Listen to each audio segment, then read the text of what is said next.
Tantor Audio, a division of Recorded Books, presents The Serengeti Rules, the quest to discover how life works and why it matters, by Sean B. Carroll, narrated by Patrick Lawlor. Suppose it were perfectly certain that the life and fortune of every one of us would, one day or other, depend upon his winning or losing a game of chess. Don't you think that we should all consider it to be a primary duty to learn at least the names and the moves of the pieces? Yet it is a very plain and elementary truth that the life, the fortune, and the happiness of every one of us, and more or less of those who are connected with us, do depend upon our knowing something of the rules of a game infinitely more difficult and complicated than chess. It is a game which has been played for untold ages. The chessboard is the world. The pieces are the phenomena of the universe. The rules of the game are what we call the laws of nature. Thomas H. Huxley, A Liberal Education, 1868. Introduction. Miracles and Wonder. The corrugated gravel road, known officially as Tanzania Route B-144, provides a bone-jarring, teeth-rattling, bladder-testing connection between two of the great wonders of Africa. At its eastern end stand the massive green slopes of Ngorongoro Crater, a giant, more than 10-mile-wide caldera formed by the collapse of one of the many extinct volcanoes of the Great Rift Valley, and home to more than 25,000 large mammals. To the west lie the vast plains of the Serengeti, our destination on this cloudless, postcard-perfect day.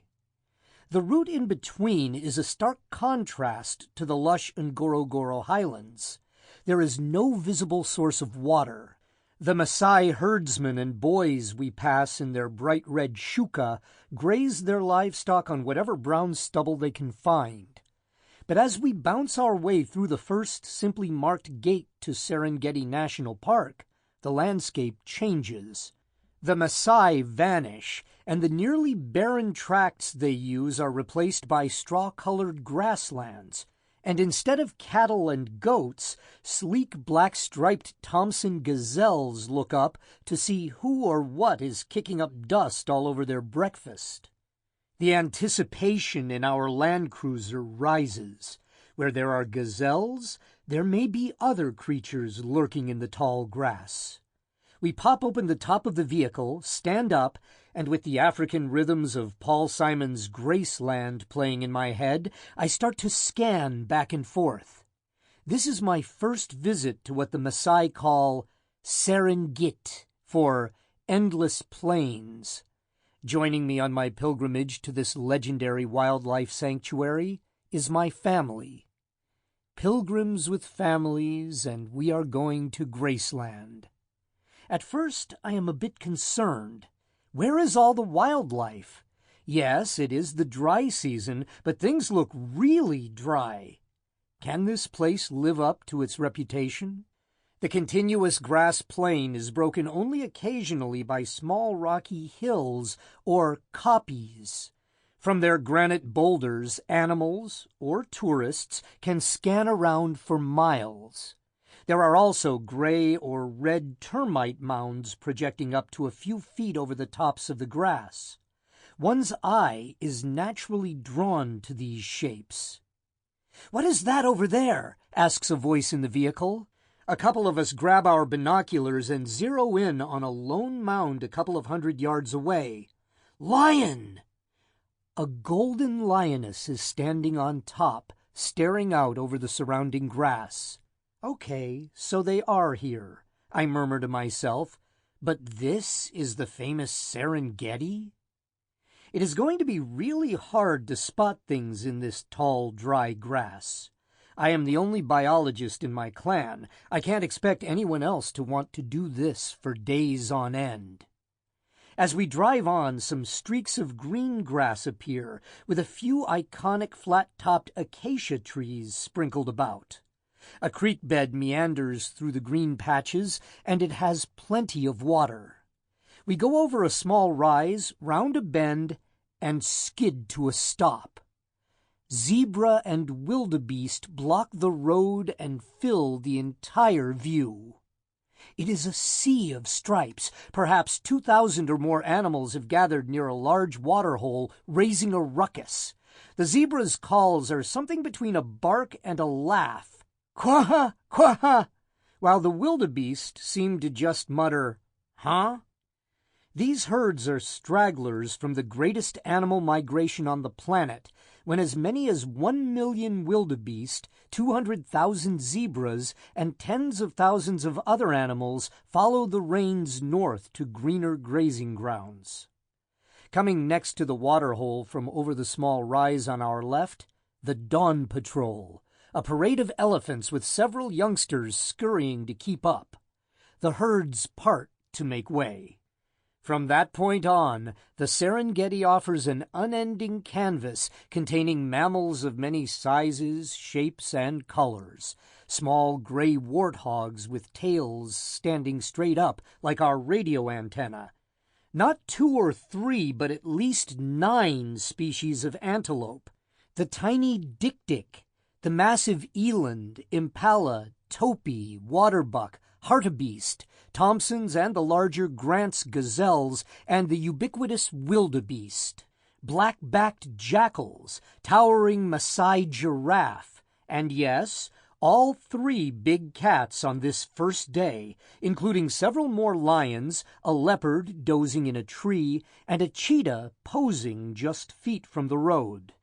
Although I have seen many pictures and movies, nothing prepared me for, nor spoiled the thrill of, encountering this stunning scenery for the first time.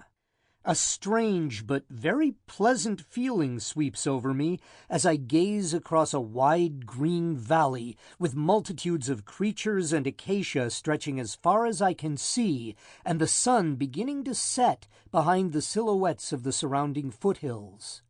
Although it is the first time I have ever been to Tanzania, I feel at home. And indeed, this is home. For across the Rift Valley of East Africa lay buried the bones of my and your ancestors, and those of our ancestors' ancestors. Sandwiched between Ngorongoro Crater and the Serengeti lies Olduvai Gorge, a 30-mile-long twisting maze of badlands.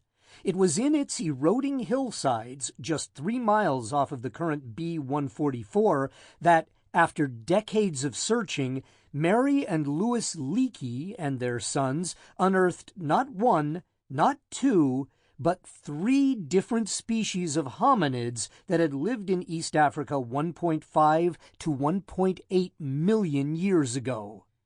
30 miles to the south at Laetoli, Mary and her team later discovered 3.6 million-year-old footprints made by our small-brained but upright-walking ancestor, Australopithecus afarensis.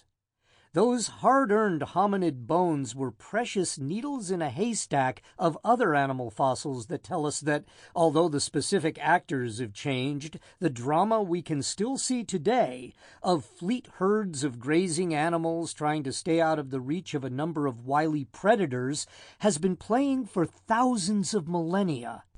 Hordes of ancient stone tools found around Olduvai and butchery marks on those bones also tell us how our ancestors were not merely spectators, but very much a part of the action. Human life has changed immensely over the millennia, but never so much or so quickly as in the past century. For almost the entire 200,000-year existence of our species, Homo sapiens, biology controlled us. We gathered fruits, nuts, and plants, hunted and fished for the animals that were available, and like the wildebeest or zebra, we moved on when resources ran low. Even after the advent of farming and civilization and the development of cities, we were still very vulnerable to the whims of the weather and to famine and epidemics. But in just the past 100 years or so, we have turned the tables and taken control of biology. Smallpox, a virus that killed as many as 300 million people in the first part of the 20th century, far more than in all wars combined, has not merely been tamed, but has been eradicated from the planet. Tuberculosis, caused by a bacterium that infected 70 to 90% of all urban residents in the 19th century and killed perhaps 1 in 7 Americans, has nearly vanished from the developed world. More than 24 other vaccines now prevent diseases that once infected, crippled, or killed millions, including polio, measles, and pertussis. Deadly diseases that did not exist in the 19th century, such as HIV/AIDS, have been stopped in their tracks by designer drugs. Food production has been as radically transformed as medicine. While a Roman farmer would have recognized the implements on an American farm in 1900, the plow, hoe, harrow, and rake, he would not be able to fathom the revolution that subsequently transpired. In the course of just 100 years, an average yield of corn more than quadrupled from about 32 to 145 bushels per acre.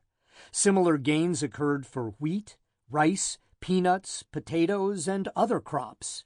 Driven by biology, with the advent of new crop varieties, new livestock breeds, insecticides, herbicides, antibiotics, hormones, fertilizers, and mechanization, the same amount of farmland now feeds a population that is 4 times larger, but that is accomplished by less than 2% of the national labor force, compared to more than 40% a century ago. The combined effects of the past century's advances in medicine and agriculture on human biology are enormous. The human population exploded from fewer than 2 billion to more than 7 billion people today. While it took 200,000 years for the human population to reach 1 billion in 1804, we are now adding another billion people every 12 to 14 years. And whereas American men and women born in 1900 had a life expectancy of about 46 and 48 years respectively, those born in 2000 have expectancies of about 74 and 80 years. Compared to rates of change in nature, those greater than 50% increases in such a short time span are astounding. As Paul Simon put it so catchily, "These are the days of miracles." Rules and regulations. Our mastery, our control over plants, animals, and the human body comes from a still exploding understanding about the control of life at the molecular level. And the most critical thing we have learned about human life at the molecular level is that everything is regulated. What I mean by that sweeping statement is, every kind of molecule in the body, from enzymes and hormones to lipids, salts, and other chemicals, is maintained in a specific range. In the blood, for example, some molecules are 10 billion times more abundant than other substances. Every cell type in the body, red cells, white cells, skin cells, gut cells, and more than 200 other kinds of cells, is produced and maintained in certain numbers. And every process in the body, from cell multiplication to sugar metabolism, ovulation to sleep, is governed by a specific substance or set of substances. Diseases, it turns out, are mostly abnormalities of regulation, where too little or too much of something is made. For example, when the pancreas produces too little insulin, the result is diabetes. Or when the bloodstream contains too much bad cholesterol, the result can be atherosclerosis and heart attacks. And when cells escape the controls that normally limit their multiplication and number, cancer may form. To intervene in a disease, we need to know the rules of regulation. The task for molecular biologists, a general term I will use for anyone studying life at the molecular level, is to figure out, to borrow some sports terms, the players, molecules, involved in regulating a process and the rules that govern their play. Over the past 50 years or so, we have been learning the rules that govern the body's levels of many different hormones, blood sugar, cholesterol, neurochemicals, stomach acid, histamine, blood pressure, immunity to pathogens, the multiplication of various cell types, and much more. The Nobel Prizes in physiology or medicine have been dominated by the many discoverers of the players and rules of regulation. Pharmacy shelves are now stocked with the practical fruit of this knowledge. Armed with a molecular understanding of regulation, a plethora of medicines has been developed to restore levels of critical molecules or cell types back to normal, healthy ranges. Indeed, the majority of the top 50 pharmaceutical products in the world, which altogether accounted for $187 billion in sales in 2013, owe their existence directly to the revolution in molecular biology. The tribe of molecular biologists, my tribe, is justifiably proud of their collective contributions to the quantity and quality of human life. And dramatic advances in deciphering information from human genomes are ushering in a new wave of medical breakthroughs by enabling the design of more specific and potent drugs. The revolution in understanding the rules that regulate our biology will continue. One aim of this book is to look back at how that revolution unfolded and to gaze ahead to where it is now heading. But the molecular realm is not the only domain of life with rules, nor the only branch of biology to have undergone a transformation over the past half-century. Biology's quest is to understand the rules that regulate life on every scale. A parallel but less conspicuous revolution has been unfolding as a different tribe of biologists has discovered rules that govern nature on much larger scales. And these rules may have as much or more to do with our future welfare than all the molecular rules we may ever discover. The Serengeti Rules. This second revolution began to flower when a few biologists began asking some simple, seemingly naive questions. Why is the planet green? Why don't the animals eat all the food? And what happens when certain animals are removed from a place? These questions led to the discovery that, just as there are molecular rules that regulate the numbers of different kinds of molecules and cells in the body, there are ecological rules that regulate the numbers and kinds of animals and plants in a given place. I will call these ecological rules the Serengeti Rules, because that is one place where they have been well documented through valiant, long-term studies, and because they determine, for example, how many lions or elephants live on an African savanna. They also help us understand, for example, what happens when lions disappear from their ranges. But these rules apply much more widely than to the Serengeti, as they have been observed at work around the world and shown to operate in oceans and lakes as well as on land. I could just as easily call these the Lake Erie Rules, but that just seems to lack a sense of majesty. These rules are both surprising and profound. Surprising because they explain connections among creatures that are not obvious.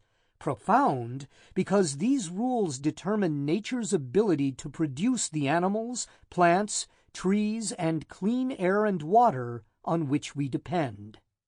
However, in contrast to the considerable care and expense we undertake in applying the molecular rules of human biology to medicine, we have done a very poor job in considering and applying these Serengeti rules in human affairs. Before any drug is approved for human use, it must go through a series of rigorous clinical tests of its efficacy and safety. In addition to measuring a drug's ability to treat a medical condition, these studies monitor whether a drug may cause problematic side effects by interfering with other substances in the body or the regulation of other processes. The criteria for approval pose a high barrier. About 85% of candidate medicines fail clinical testing. That high rejection rate reflects, in part, a low tolerance on the part of doctors, patients, companies, and regulatory agencies for side effects that often accompany drugs. But for most of the 20th century and across much of the planet, humans have hunted, fished, farmed, forested, and burned whatever and settled wherever we pleased, with no or very little understanding or consideration of the side effects of altering the populations of various species or disturbing their habitats. As our population boomed to 7 billion, the side effects of our success are making disturbing headlines. For example, the number of lions in the world has plummeted from about 450,000 just 50 years ago to 30,000 today. The king of the beasts that once roamed all of Africa, as well as the Indian subcontinent, has disappeared from 26 countries. Tanzania now holds 40% of all of Africa's lions, with one of their largest remaining strongholds in the Serengeti. There are similar stories in the oceans. Sharks have prowled the seas for more than 400 million years, but in just the past 50 years, populations of many species around the world have plunged by 90 to 99%. Now, 26% of all sharks, including the great hammerhead and whale shark, are at risk of extinction. Some might say, so what? We win, they lose. That is how nature works. But that is not how nature works. Just as human health suffers when the level of some critical component is too low or too high, we now understand from the Serengeti Rules how and why entire ecosystems can get sick when the populations of certain members are too low or too high. There is mounting evidence that global ecosystems are sick, or at least very tired. One measure that ecologists have developed is the total ecological footprint of human activity, from growing crops for food and materials, grazing animals, harvesting timber, fishing, infrastructure for housing and power, and burning fuels. Those figures can then be compared with the total production capacity of the planet. The result is one of the most simple but telling graphs I have encountered in the scientific literature. 50 years ago, when the human population was about 3 billion, we were using about 70% of the Earth's annual capacity each year. That broke 100% by 1980 and stands at about 150% now, meaning that we need 1 1/2 Earths to regenerate what we use in a year. As the authors of this now annual study note, we have a total of just 1 Earth available. We have taken control of biology, but not of ourselves. Rules to live by. As biased as it sounds coming from a biologist, the impact of biology over the past century demonstrates that among all the natural sciences, biology is central to human affairs. There can be no doubt that in facing the challenges of providing food, medicine, water, energy, shelter, and livelihoods to a growing population, biology has a central role to play for the foreseeable future. Every ecologically knowledgeable biologist I know is deeply concerned about the declining health of the planet and its ability to continue to provide what we need, let alone to support other creatures. Wouldn't it be terribly ironic if, while we race toward and discover more cures to all sorts of molecular and microscopic threats to human life, we continue to just sail on blissfully or willfully ignorant of the state of our common home and the greater threat from disregarding how life works on the larger scale? No doubt most passengers on the Titanic were also more concerned about the dinner menu than the speed and latitude at which they were steaming. So, for our sake, Let's know all the rules, not just those that pertain to our bodies. Only through wider understanding and application of these ecological rules will we control and have a chance to reverse the side effects we are causing across the globe. But my goals in this book are to offer much more than some rules, however practical and urgent they are. These rules are the hard-earned rewards of the long and still ongoing quest to understand how life works. One of my aims here is to bring that quest to life, as well as the pleasures that come from discovery. My premise is that science is far more enjoyable, understandable, and memorable when we follow scientists all over the world and into the lab and share their struggles and triumphs. This book is composed entirely of the stories of people who tackled great mysteries and challenges and accomplished extraordinary things. As for what they discovered, there is more to gain here than just better operators' manuals for bodies or ecosystems. One of the beliefs that many people have about biology, no doubt the fault of biologists and biology exams, is that understanding life requires command of enormous numbers of facts. Life appears to present, as one biologist put it, a near infinitude of particulars which have to be sorted out case by case. Another of my aims here is to show that is not the case. When we ponder the workings of the human body, or the scene I encountered on the Serengeti, the details would seem overwhelming, the parts too numerous, and their interactions too complex. The power of the small number of general rules that I will describe is their ability to reduce complex phenomena to a simpler logic of life. That logic explains, for example, how our cells or bodies know to increase or decrease the production of some substance. The same logic explains why a population of elephants on the savanna is increasing or decreasing. So even though the specific molecular and ecological rules differ, the overall logic is remarkably similar.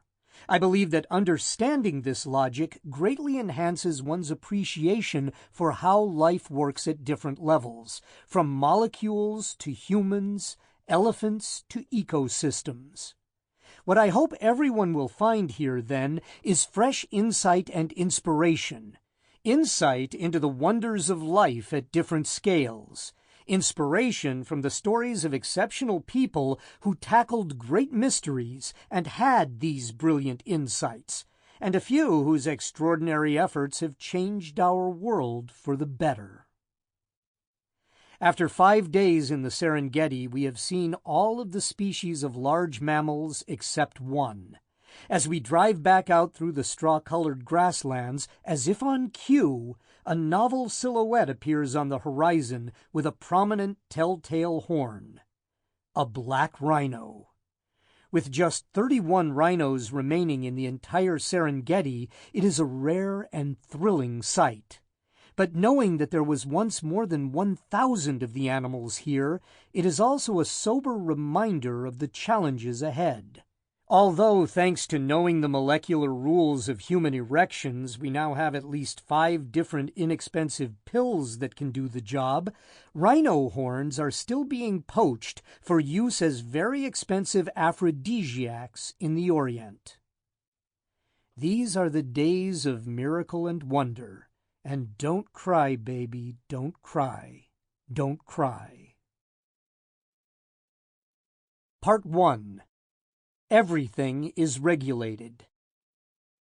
Chapter 1. The Wisdom of the Body. The living being is stable. It must be so in order not to be destroyed, dissolved, or disintegrated by the colossal forces, often adverse, which surround it. Charles Richet, Nobel Laureate, 1913. The snapping of tree limbs jostled me out of a deep sleep. Peering through the front screen of our large tent, perched on a wooded bluff over the Serengeti River in northern Tanzania, I could not see anything outside in the pitch-black, motionless night. Maybe the wind had toppled a tree? I checked the clock, 4 a.m., and rolled over, hoping to get a couple of more hours of rest. Then I heard heavy footsteps, crunching at first in front of the tent, then on all sides of us, accompanied by occasional low rumbling, almost purring noises. They were really close. My wife Jamie was now awake. A family of elephants had hiked up the slope from the riverbed to browse. Sample complete. Ready to continue?